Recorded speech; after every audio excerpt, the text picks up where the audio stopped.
three most common types of diabetes: type 1, type 2, and gestational diabetes. Type 1 diabetes is an autoimmune condition, so it's completely different than type 2.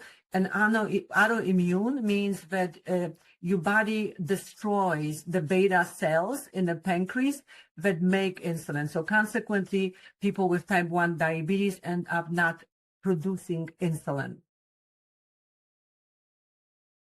And scientists aren't sure what causes type 1 diabetes. It is not contagious, and it's not caused by consuming too much sugar. So that means that people with type 1 diabetes do nothing to contribute to developing the condition. It's an autoimmune genetic condition. Research is underway to find the exact cause of type 1 diabetes and how it might, what we can do to prevent it. Versus type 2 diabetes, your body produces insulin, but it's not producing enough of it, and also you have what's called insulin resistance, means that the cells in your body are resisting that insulin that the body produces.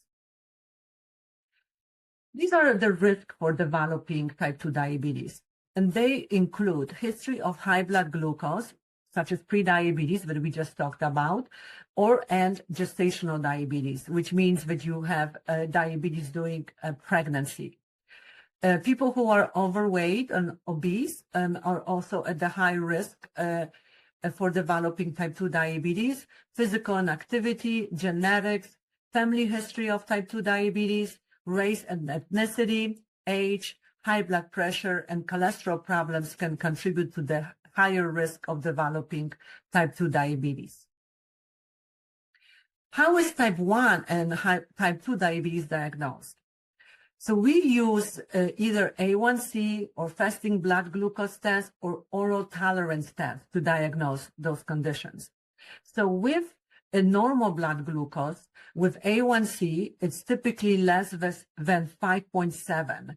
Pre-diabetes with A1C is higher or equal to 5.7 versus diabetes, it's equal or higher 6.5.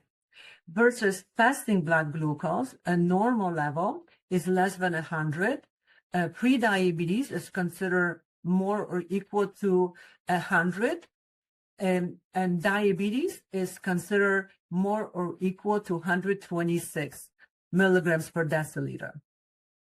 Versus glucose, oral glucose tolerance test, OGTT, with normal blood glucose is considered less than 140 milligrams per deciliters.